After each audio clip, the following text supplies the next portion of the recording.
أرسلناك إلا رحمة للعالمين. وقال الله تعالى في كلامه المجيد والفرقان الحميد: وما أرسلناك إلا كافة للناس بشيرا ونذيرا ولكن أكثر الناس لا يعلمون. قال النبي صلى الله عليه وسلم: أول ما خلق الله النور. صدق الله العظيم. মহাসম্মানীয় আজকের জুমার সমস্ত মুসল্লিবৃন্দ, আমরা সর্বাগ্যে সর্বপ্রথম আল্লাহ পাক সুবহানাহু ওয়া তাআলার দরবারে লাখ কোটি শুকর আদায় করি, যে মহান রব্বুল আলামিন আমাদের সকলকে তার পবিত্র স্থানে একত্রিত করেছেন, আসার তৌফিক দিয়েছেন। প্রাণ করে সেই মাহবুবের দরবারে সিজদা করে মস্তকে শুকরিয়া জ্ঞাপন করি। সকলে উচ্চ আওয়াজে বলি আলহামদুলিল্লাহ। তারই পরে মওদুদুল্লাহ মুরতাশকর মা আমিনাল্লাহ জগৎগুরু বিশ্ব নবী আশরাফুল আম্বিয়া সাইয়্যিদুল মুরসালিন রাহমাতাল লিল আলামিন জনাবে মুহাম্মদ রাসূলুল্লাহ সাল্লাল্লাহু আলাইহি ওয়াসাল্লাম তার উপর লাখ কোটি দরুদ ও সালাম। আমরা একবার বলি সাল্লাল্লাহু আলাইহি ওয়াসাল্লাম। পবিত্র মাহে রবিউল আউয়ালের দ্বিতীয় জুমা, আজকে রবিউল আউয়ালের 9 তারিখ। আমি প্রথমে কিছু কথা আলোচনা করি, তারপরে আলোচনার বক্তব্যে চলে যাব ইনশাআল্লাহ। প্রথম কথা হচ্ছে, আপনারা জানেন যারা অ্যান্ড্রয়েড সেট ব্যবহার করছেন, ফেসবুকে বিভিন্ন প্রকারের যে দিল্লি মুসলিম পার্সোনাল ল বোর্ডের যে সমস্যা চলছে আপনারা জানেন। যে কিউআর কোড আমাদের সম্মুখে যাদের কাছে আছে তারা সকলে ওই কোডকে স্ক্যান করুন এবং নিজের ইমেল আইডি পাঠিয়ে দেন। যাদের কাছে এই ফোন আছে, যাদের কাছে টাচ ফোন আছে, বড় ফোন যাদের কাছে আছে, তারা এটা করবেন। আজকে মাগরিবের পরে মসজিদের সামনে একটা ক্যাম্প করা হবে বা বসা হবে। সেখানে যারা পারবেন না, যারা ফোন থেকে ইমেল আইডি পাঠাতে পারবেন না, তারা এখানে চলে আসবেন। আমরা চেষ্টা করবো আপনাদের ইমেল আইডি পাঠাবার জন্য। আপনার ফোন থেকে আপনি আপনার ইমেল আইডি পাঠিয়ে দেন, ওই কিউআর কোড স্ক্যান করুন। স্ক্যান করলে একটা অপশন আসবে, সেখানে আপনার ইমেল আইডি লিখে পাঠিয়ে দেবেন। এটাই কাজ। আজকে ভারতবর্ষে 25 কোটি মুসলমান। ভারতবর্ষের জমিনে 50 লাখ ইমেল আইডি এক জায়গায় হচ্ছে মাত্র। কেন? এটা কেন করা হচ্ছে? আমাদের বর্তমান প্রধানমন্ত্রী, তিনি একা মন্ত্রী নয়, দুজনকে নিয়েই প্রধানমন্ত্রী। বিজেপি একা ক্ষমতায় নেই বর্তমানে। সুতরাং আমাদের মুসলিম পার্সোনাল ল, অর্থাৎ যে আমাদের বর্তমান ভারতবর্ষে মুসলমানদের যে জায়গা, যেভাবে ইহুদিরা অধিগ্রহণ করতে চাইছে, অর্থাৎ বর্তমান সরকার অধিগ্রহণ করতে চাইছে, এই জায়গাকে বাঁচাতে গেলে, মসজিদ মাদ্রাসা যত ভারতবর্ষে আছে, এগুলো বাঁচাতে গেলে এটা আমাদের অবশ্যই করতে হবে। এটা অবশ্যই আমাদেরকে পাঠানো বিশেষ প্রয়োজন, পাঠানো বিশেষ দরকার। এটা প্রত্যেকেই পাঠাবেন। যাদের কাছে টাচ ফোন আছে, বড় ফোন যাদের কাছে আছে, তারা অবশ্যই পাঠাবেন। তাই নিজের ইমেল আইডি আপনি পাঠিয়ে দেন, সেভ করুন। যারা পারবেন না, মাগরিবের পরে মসজিদের সামনে চলে আসবেন, আমরা আপনাদেরকে সাহায্য করব ইনশাআল্লাহ। এটা মাথায় রাখবেন। বিশেষ করে প্রত্যেকটা মুসলমানের প্রয়োজন সে যেন তার ইমেল আইডি পাঠিয়ে দেয়। এটা আপনারা সকলে প্রচার করুন। আজকে লাস্ট ডেট, আজকে 13 তারিখ শেষ ডেট, আজকে লাস্ট ডেট। আজকে যত চেষ্টা করা যায়, যত ইমেল আইডি পাঠানো যাবে, ততই আমাদের জন্য মঙ্গল। মনে রাখবেন এটা। প্রত্যেকটা মুসলমানকে বলছি আমি, যারা জুমার নামাজ পড়তে আসছেন, আমি সকলকে বলছি যে আপনারা সকলে চেষ্টা করবেন নিজের ইমেল আইডি পাঠাবার জন্য। আর দ্বিতীয় কথা হচ্ছে, নামাজের শেষে কবর জিয়ারত আছে আজকে বিশেষ করে। আগামী সোমবার বিশ্ব নবী দিবস উদযাপন উপলক্ষে কোচপুকুর ঈদগাহ প্রাঙ্গণে এক জলসার আয়োজন করা হয়েছে। আপনাদের সকলকে দাওয়াত দেওয়া হচ্ছে, ইনশাআল্লাহ সকলে আসবেন। বিশ্ব নবী দিবস উদযাপন উপলক্ষে আল্লাহ নবীর একটি হাদিস আছে। আবু লাহাবের পিতা সুয়াইবা, তিনি প্রতিদিন আবু লাহাবের দরবারে আসতেন। একদিন আসতেন, লেট করলো, দেরি করলো। আবু লাহাব বলছে, সুয়াইবা আজকে দেরি করলি কেন, লেট করে আসলি কেন? তিনি আবু লাহাবকে নবীজির সুসংবাদ দিয়েছিলেন। নবীজির আগমনের সুসংবাদ আবু লাহাবকে দিয়েছিলেন। বলেছিলেন, আবু লাহাব, আপনার ভাইপো মুহাম্মদ সাল্লাল্লাহু আলাইহি ওয়াসাল্লাম দুনিয়ার জমিনে এসেছেন। জোরে বলুন সুবহানাল্লাহ। সেজন্য আমার আসতে দেরি হয়ে গেল। আবুল আহাব সুয়াইবিয়াকে আজাদ করে দিল। আল্লাহ পাক আবুল আহাবের কবরে প্রতি সোমবার তার আযাব মাফ করে দিয়েছেন। প্রতি সোমবার আমার নবী ধরা এসেছেন সেজন্য সুয়াইবিয়া আবুল আহাবকে সুসংবাদ দিলে আবুল আহাব সুয়াইবিয়াকে আজাদ করে দিলেন। তৎকালীন জামানায় গোলাম কেনা বেচা হতো, মানুষ বিক্রি হতো তৎকালীন জামানায়। সুতরাং ও বিশ্ব নবী দিবস উদযাপন উপলক্ষে আপনারা যারা খরচ করবেন সেই খরচটা আপনার ইবাদতের খাতায় লেখা হবে। আমার নবীর জন্মদিনে যারা খরচ করবে, ব্যয় করবে, উরুস করবে, যারা খুশি উদযাপন করবে আল্লাহ পাক রব্বুল আলামিন তাদের সেই খরচটা ইবাদতের খাতায় লিখে দেবেন। জোরে বলুন সুবহানাল্লাহ। তো যারা সাহায্য করবেন অবশ্যই সাহায্য করতে পারেন, কোনো সমস্যা নাই, এটা মাথায় রাখবেন। আগামী সোমবার ঈদগাহ জলসা আছে, সকলের দাওয়াত দিলাম, সবাই দাওয়াত গ্রহণ করবেন ইনশাআল্লাহ। বিশেষ করে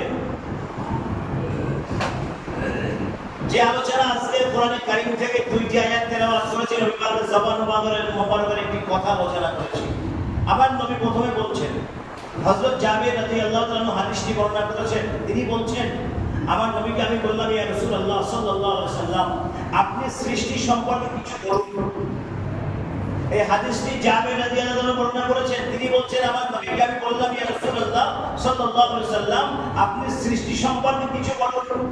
রাসূল বললেন, আউয়ালু মা খালাকাল্লাহু নূর, আল্লাহ পাক আমার নূরকে সর্বপ্রথম সৃষ্টি করেছেন। একবার জোরে বলুন সুবহানাল্লাহ। আমার নবীর নূর মুবারক আল্লাহ সর্বপ্রথম সৃষ্টি করেছেন, কিন্তু শেষে পাঠালেন কেন? আখেরি জামানায় নবীকে কেন পাঠিয়ে দিলেন? আমার নবীর সৃষ্টির সূচনা হচ্ছে সর্বপ্রথম আসমান জমিন নবমণ্ডল ভূমণ্ডল কিছুই সৃষ্টি হয় না।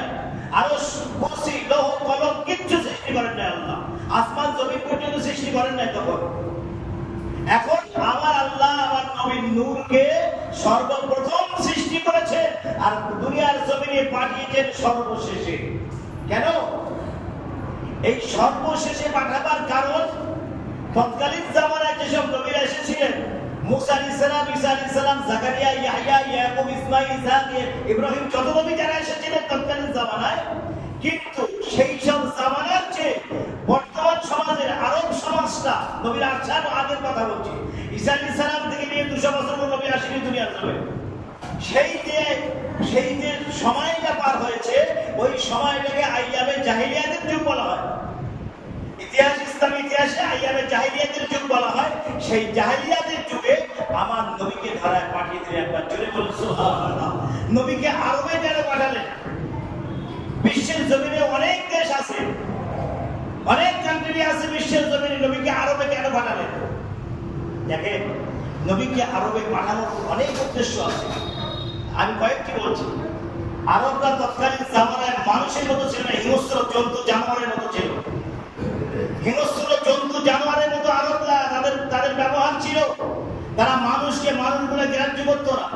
কে কাকে মার, কাকে ধর, কাকে কাট, কোনো ব্যাপারই ছিল তাদের কাছে। অর্থাৎ তখন তারা যে দেবদেবীর পূজা করত, তৎকালীন জামানায় খানায় কাবার ভিতরে 360 ঠাকুর রাখা ছিল। 360 মূর্তি কাবার ভিতরে রাখা ছিল। নবী ইসলামের ক্ষমতায় আসার পরে একদিন খলিফা আমিরুল মুমিনিন ওমর ফারুক রাদিয়াল্লাহু তাআলা ইসলাম কবুল করলেন। সেদিন বললেন, ইয়া রাসূলুল্লাহ সাল্লাল্লাহু আলাইহি সাল্লাম আজকে কাবায় নামাজ হবে। নবী বললেন, ওমর কাবার ভিতরে 360 মূর্তি আছে। ওমর বললেন, ইয়া রাসূলুল্লাহ সাল্লাল্লাহু আলাইহি সাল্লাম আমি ওমর আগে যাব, আপনারা আমার পিছনে আসুন।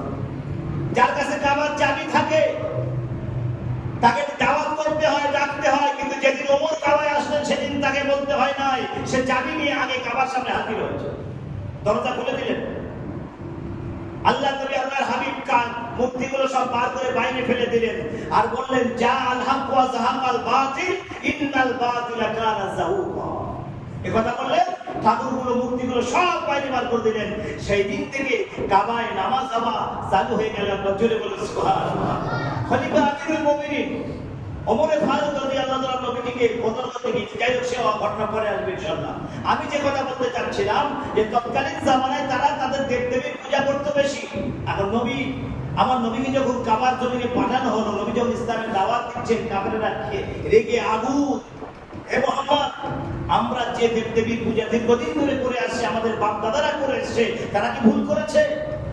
আমার নবী বিভিন্ন চ্যালেঞ্জের সম্মুখীন হলেন, মোকাবেলা কি করলেন, এবং আমার নবী নিজের ধর্ম আল্লাহ ইসলামকে আমার নবী প্রচার করিয়ে দিয়েছেন। জোরে বলুন সুবহানাল্লাহ।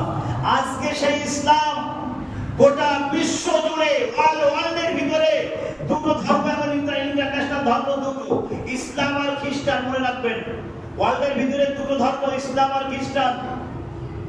এই দুটো ধর্মের প্রচার চলছে ব্যাপক, কিন্তু বর্তমানে মুসলমান ইসলামের প্রচারটা বেশি ঘটছে আলহামদুলিল্লাহ। আপনি দক্ষিণ আফ্রিকা চলে যান, যেখানে মানুষ পর্যন্ত এখনো জানে না যে লেবাস পরতে হয়, মানুষ এখনো জানে না কাপড় পরতে হয়, তারা জানে না। তাদেরকে দিনের দাওয়াত দেওয়া হচ্ছে, ইসলামের দাওয়াত দেওয়া হচ্ছে, তারা সকলেই পড়ছে আশহাদু আল্লা ইলাহা ইল্লাল্লাহু ওয়া আশহাদু আন্না মুহাম্মাদুর রাসূলুল্লাহ। এই কালেমা তারা পড়ছে এবং ইসলাম কবুল করছে লক্ষ লক্ষ মানুষ। আজকে বর্তমান বিশ্বের জমিনে ইসলামের প্রচার ঘটছে কেন? আমার নবীর বদৌলত, নবীর দোয়া। আমার নবী যেভাবে ইসলামের জন্য, দিনের জন্য নিজের জীবনকে উৎসাহিত করেছিলেন, একদম বিলিয়ে দিয়েছিলেন, সেই রকম ভাবে আজকে যারা ইসলামকে যারা সেভাবে ছড়াতে চায়, তারা সেইভাবে মেহনত করছে এবং আল্লাহ তাদের মেহনতের ফল মানুষ ইসলাম কবুল করছে লক্ষ লক্ষ মুসলমান। আরবরা জঘন্য থাকার কারণ,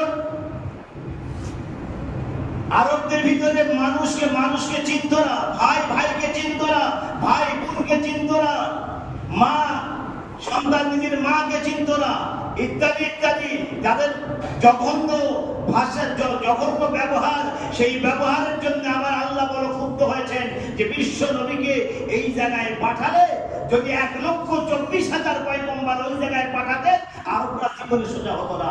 আবার আল্লাহ চিন্তা করলেন আমার নবীকে এই কাবার জমিনে পাঠানো যায়, তাহলে আরবরা হয়তো মানুষ হতে পারবে। একটা জোরে বলি সুবহানাল্লাহ। যে জায়গায় নবী আমার, যে দেশে একজন নারী যদি দেশের এক প্রান্ত থেকে আরেক প্রান্ত পর্যন্ত হেঁটে যায়, একজন কেউ তার দিকে তাকানোর মানুষ ছিল না। আমার নবী আসার পরে এই রাস্তায় করেছে, কিন্তু তার আগের কথা বলছি, জঘন্য আরবদের কথা বলছি। একটা মহিলা এক জায়গায় দেশের এক প্রান্ত থেকে আরেক প্রান্ত পর্যন্ত হেঁটে যেতে কোনদিন সে সম্ভব হতো না, তার দ্বারা সাহস হতো না। কারণ সে জানে আমাকে ছিঁড়ে খেয়ে ফেলে দেবে, আমাকে মেরে দেবে, আমাকে জানে হত্যা করবে। এইভাবে সে জীবনে কোনদিন পার হওয়ার চেষ্টা করতো না। আমার নবী আসার পরে, নবী ইসলাম কায়েম হবার পরে, তামাম আরব ছড়িয়ে যাওয়ার পরে, মক্কা মদিনা ছড়িয়ে যাওয়ার পরে, একজন মহিলা দেশের এক প্রান্ত থেকে আরেক প্রান্ত হেঁটে যাবে, তাকে দেখার মতো কোনো মানুষ ছিল না। এটা আমার নবীর আদর্শ, এটাই আমার নবীর আদর্শ। নবী এমন আদর্শ কায়েম করেছেন, আরবরা আমার নবীকে দেখে ইসলাম কবুল করেছে, আমার নবীর আদর্শকে দেখে ইসলাম কবুল করেছে। এই ছিল আরবদের ইতিহাস। সুতরাং আমার নবীকে 1,24,000 নবী যদি আরবে পাঠানো হতো, তাদের কথা কেউ শুনতো না, তাদেরকে কেউ মানত না। কিন্তু একজন নবীকে আল্লাহ পাঠিয়েছেন, রাহমাতুল লিল আলামিন নবীকে পাঠিয়েছেন, যে নবীর আসার আগে ইসলাম কবুল হওয়া শুরু হয়ে গেছে, যে নবীর বরকতে, যে নবীর ওসিলাতে তামাম আরবরা তাদের কিতাবে পড়েছে। এই আরবের জমিনে একজন বিখ্যাত নবী তিনি আসবেন, তিনি পদার্পণ করবেন, তার ওসিলায় আল্লাহ আমাদেরকে মাফ করে দেবে। যদি বলুন সুবহানাল্লাহ। এই আশা নিয়ে বিভিন্ন আরবরা তারা কবরে শায়িত আছে, অসংখ্য অগণিত মানুষ কবরে শুয়ে আছে এই আশা নিয়ে যে আল্লাহ আমাদেরকে সেই নবীর ওসিলায় ক্ষমা করবেন, সেই নবীর ওসিলায় আল্লাহ আমাদের ক্ষমা করবেন। আমার চিন্তা করেন, নবী আসে না পৃথিবীতে, তার আগেই আমার নবীর কথা আলোচনা চলছে, বিভিন্ন ধর্মগ্রন্থে নবীর আলোচনা চলেছে, আল্লাহ আলোচনা করে দিয়েছেন। বেদ, কুরআন, রামায়ণ, মহাভারত, এমনকি ইহুদিদের কিতাবের ভিতরে আমার নবীর আগমনের সুসংবাদ আল্লাহ দিয়েছেন। ইহুদিদের প্রত্যেকটি গ্রন্থে আমার নবীর আগমনের সংবাদ আল্লাহ পাক বুঝিয়ে দিয়েছেন সমস্ত গ্রন্থের ভিতরে। তারা যেন জানে যে আমার আখিরি জামানার পয়গম্বর সাইয়্যিদুল মুরসালিন রাহমাতাল লিল আলামিন জনাব মুহাম্মদ রাসূলুল্লাহ সাল্লাল্লাহু আলাইহি ওয়াসাল্লাম দুনিয়ার জমিনে আসবেন। এই যে নবী আসবেন, এই আশার আসবে আসবে আসবে, এই খবরটা সব জায়গায় ছড়িয়ে গেছে, সব জায়গায় ছড়িয়ে গেছে, সমস্ত আরবদের ভিতরে ছড়িয়ে গেছে যে বিশ্ব নবী, বিশ্ব নেতা, বিশ্ব মানব এই ধরার জমিনে আসবে। কিন্তু আসবে কবে, কবে আসবে এই খবরটাও বিভিন্ন কিতাবে দেওয়া হয়েছে, বিভিন্ন কিতাবের ভিতরে রচনা করা হয়েছে যে বিশ্ব নবী, বিশ্ব মানব, বিশ্ব নেতা ধরার জমিনে আসবে 12ই রবিউল আউয়াল সুবে সাদেক, দিনটি হবে সোমবার 570 খ্রিস্টাব্দে। একবার জোরে বলুন সুবহানাল্লাহ। সেই দিনটা আমাদের সম্মুখে, সেই দিন আমাদের কাছাকাছি। আজকে 9ই রবিউল আউয়াল, আগামী সোমবার 12ই রবিউল আউয়াল সুবে সাদেক। এই সুবে সাদেক কথাটার অনেক অর্থ। এই কথাটা আল্লাহ পাক আমার নবীর আসার আগে ব্যবহার করেছেন। সুবে সাদেকে আমার নবী আসবে, অর্থাৎ রাত অসন্তুষ্ট হলো না, দিন অসন্তুষ্ট হলো না। একবার জোরে বলুন সুবহানাল্লাহ। আমার নবী কোন সময় আসবে এই চিন্তা ভাবনা আমার আল্লাহ করে রেখে দিয়েছে যে বিশ্বনবী কখন দুনিয়ার জমিনে আসবে। রাত বলছে আল্লাহ তোমার নবীকে রাতের বেলায় পাঠাও, আমি রাত ধন্য হয়ে যাব।